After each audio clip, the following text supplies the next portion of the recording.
আমার আল্লাহ কোরআনুল কারিমের ভিতরে বলছে, ইন্নামাল মুমিনুনাল ইখওয়া। কোরআনুল কারিমের ভিতরে আমার আল্লাহ পাক বলছে, ইন্নামাল মুমিনুনাল ইখওয়া।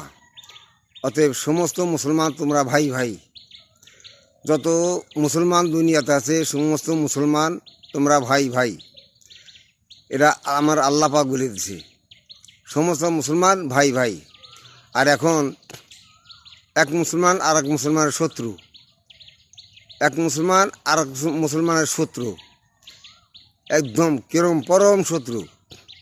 অতএব আল্লাহ পাক বলে দিছে, ইন্নামাল মুমিনুনাল ইখওয়া, তোমরা মুসলমানরা সমস্ত মুসলমানরা ভাই ভাই। দেখেন, আরব কান্ট্রিতে ইরাকের সাথে যুদ্ধ হইতেছে ইহুদি খ্রিস্টানের সাথে। সেখানে মুসলমানরা ইরাকের বিরুদ্ধ হইয়া ইহুদি খ্রিস্টানদের সাথে যোগ দিচ্ছে।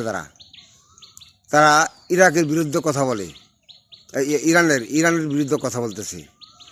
কাজেই এখানে তার মুসলমানরা কীভাবে ভাই ভাই হলো?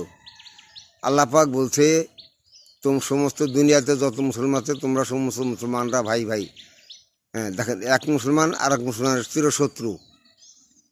তাহলে মুসলমানের শত্রু যদি না হয়, তাহলে ইহুদি খ্রিস্টানদের সাথে মিল রেখে ইরান মুসলমান সেই ইরানের সাথে বিরোধিতা করে ইহুদি খ্রিস্টানদের সাথে যোগাযোগ করে তাদের সাথে মিল রাখে। তাহলে কেমন মুসলমান, কিসের মুসলমান এগুলা? আল্লাহর বিধান কি এরা মানে? আল্লাহর বিধান কি এরা মানলো? হ্যাঁ, আল্লাহ পাক বলতে সমস্ত মুসলমান তোমরা ভাই ভাই। মুসলমানরা ভাই ভাই নাই, এখন মুসলমানের শত্রু, চিরশত্রু এগুলা সেন।